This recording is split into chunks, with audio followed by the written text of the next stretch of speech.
atenga tuulira nti baamukyusa so tetumanyi ate ku luno yaliko ate nga takyavunanyizibwa ku bukomansimbi. Wabula tugezezzaako okunoonya omukungu mu kitongole kya UCDA amanyiddwa nga Kaabaleega ng'ono yagambibwa okkuliramu ekibinja ekyabadde kiyoola emmwanyi z'abatuuze era nga yabadde avunaanyizibwa ku mutindo gw'emmwanyi ebukomansimbi. Kyokka omukungu ono tasobose kufunika, wabula ng'ate ye ssentebe wa disitulikiti eno omulonde Fred Nyenje Kayiira agumizza abalimi ti agenda kukola ekisoboka kyonna okutuukirira abakulu mu UCDA baddemu basomesa abalimi ku mutindo gw'emmwanyi waveewo okukuubagana. Ku lwa CBS FM ey'obujjajja Nantasingwa mu Baraka Ssebufu Junior ndi Bukomansimbi. Omukwanaganya w'ekibiina ky'ebyobufuzi ekya National Unity Platform mu Bendobendo ly'e Masaka, Charles Kirumira akwatiddwa ku kkooti e Kaliisizo. Sozi Ssekimpirwazi. Kirumira Charles Lwanga nga ye mukwanaganya w'emirimu gya National Unity Platform mu Bendobendo ly'e Masaka, abakuumaddembe bamugobye okumujja ku woteri ye eya Highway teekayo mu kibuga Masaka era ne bamukwatira ku kitundu ekimanyiddwa nga ku Bibiro Stage mu kibuga Kaliisizo bw'abadde ng'agenda mu Mumakage ekigenya.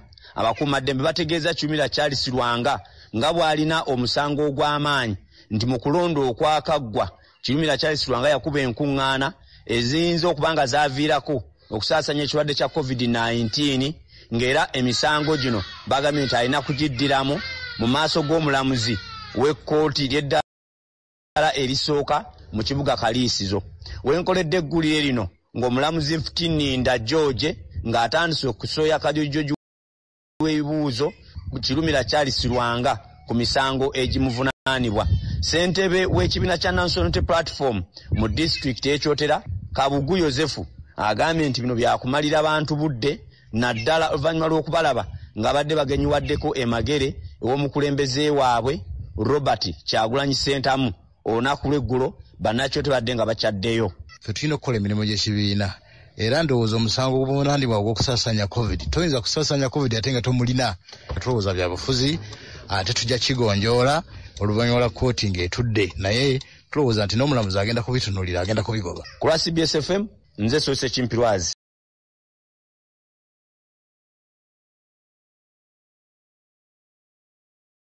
Kaliisizo Kyotera. Disitulikiti y'e Mubende eyisiza embalirira ya buwumbi bwa nsimbi 39 n'obukadde 888 ey'omwaka gw'ebyensimbi ogujja 2022 mu mbeera ey'okusoomozebwa olw'ensimbi okusalika. Omukubiriza w'olukiiko lwa disitulikiti y'e Mubende William Zindooli ategeezezza nti essira bagenda kusinga kulissa ku kutumbula ebyenjigiriza ebiteekeddwako obuwumbi bw'ensimbi 13 n'obukadde 972. Ebyobulamu byakwemeta ensimbi obuwumbi 7 n'obukadde 334, ebyobulimi n'obulunzi biteekeddwako obuwumbi 3 n'obukadde 915 n'ebirala. William Zindooli agambye nti obuwumbi 36 basuubira nti bwakuva mu gavumenti ya wakati ate obukadde 468 zaakuva mu misolo.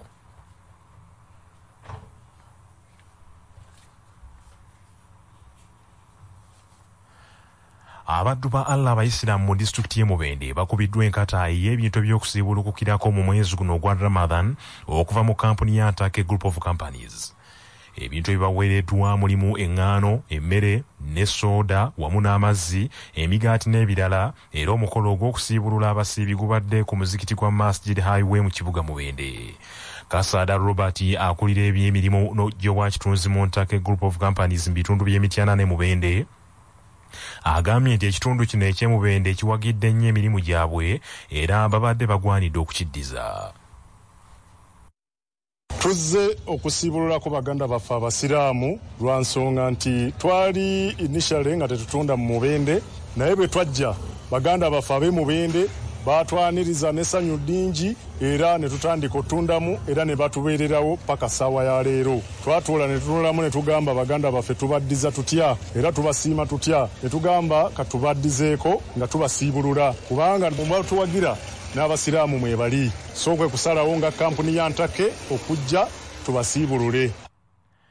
Ku olw'abayisiraamu mu disitulikiti y'e Mubende, imaamu omukulu w'omuzikiti gwa Masjid Highway Sheikh Yasin Mutazindwa Semata yeebazizza nnyo abantake Group of Companies olw'ettuli babawadde. Baganda bange, obubaka bwe mutwetikidde ne mutuleetera mu Mubende kimanyi temubukoze wano mu Mubende wokka. Tusaba Oweekitiibwa Allah agaziye kampuni eno etuuke buli wamu wonna mu ggwanga lyonna. Wano waffe mu Mubende obwetaavu bwaffe bubadde bungi.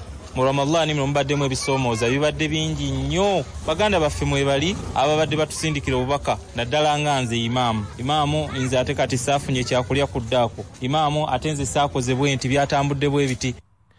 Ntake Group of Companies bakyatalaga eggwanga lyonna nga basiibulula abaddu ba Allah abasiibi nga basookedde Mukono ne badde Luweero, kaakano bali Mubende era olwaleero bali mu disitulikiti y'e Masaka. Omwami wa Kabaka w'eggombolola ya Mutubagumu Nakisunga mu ssaza Kyaggwe Wasswa Bakulumpagi asabye abaami okuli ab'emiruka n'abatongole mu ggombolola eno okusinziira mu bitundu byabwe basessira ku kunyweza amaka naddala enkuza y'abaana nga basomesa abantu ba Kabaka n'okubajjukiza obuvunaanyizibwa bw'okuweerera omwana.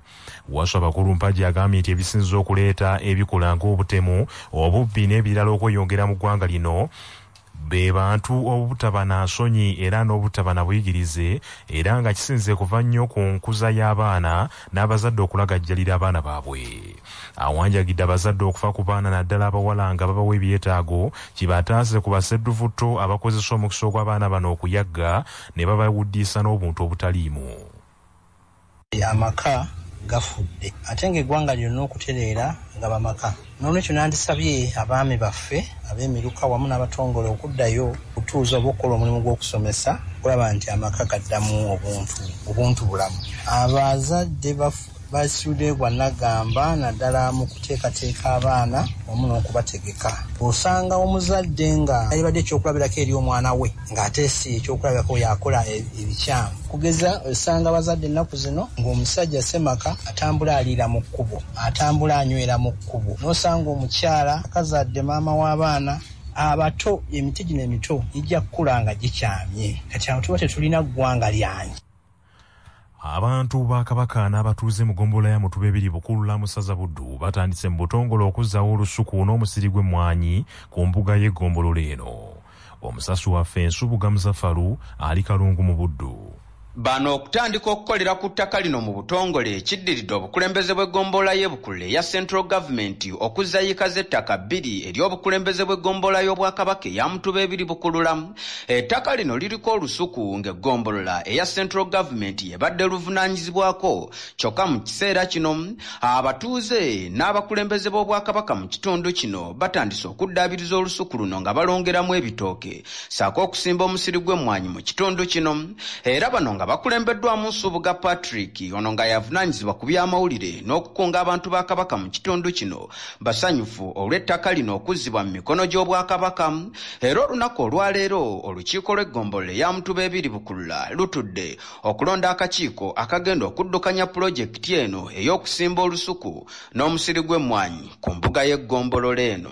Mu mbeera y'emu omumyuka wa Pokino Paineto Yiga agenze bukubirire bukakkata aba forestry n'abantu kinnoomu ababadde baagala okutwala ettaka ly'Obwakabaka eriri mu kitundu kino mu lukujjukujju.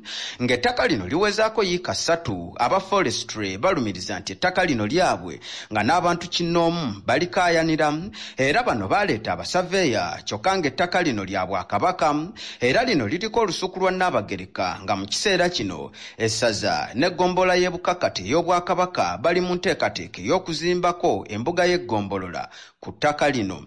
Deputy Pokino Paineto Yiga asinzidde wano n'alabula nti tebagenda kukkiriza abantu ababba ettaka ly'Obwakabaka. Mu ababbi b'amagombolola mutwale obuvunaanyizibwa, temukkiriza bantu babba ttaka ly'Obwakabaka ng'abakukusa essente. Wano twatongozezzaawo tugenda kuzimba eggombolola y'Obwakabaka Bukakkata. N'olwekyo bano abadde beesobolayo kati bano bazze ne basaveeyinga mbalinawo ekyapa. Forest mu ngeri y'emu naye egamba erinawo ekyapa. Ttaka ly'Obwakabaka gwe tusuubira okuba n'ekyapa ku ttaka ly'Obwakabaka y'oyo afunye liizi ate ng'ayise mu Buganda Land Board mumwe mubeeramu abawemukidde Buganda omuntu alokoke nga bukyali abanga ali mumwe bennyini abaami b'Abakabaka ab'eggombolola oba ali mumwe bennyini abakozi ba Buganda Land Board nga yakukuta n'ababbi tetujja kukkiriza si ssente nti ogenda okukusiza mu nsawo yo n'olwekyo twagala omulimu gw'Obwakabaka ogw'okuzimba eggombola gutambule ate gulina okubaawo era temumala biseera. Ku lwa CBS rediyo y'obujjajja Nsuubuga Muzaffaaru Ekalungu mu Buddu. Banaffe n'ekyo ge mawulire okuva mu bitundu bya Buganda. Sigala naffe ku CBS FM ey'obujjajja tunaddingana edda.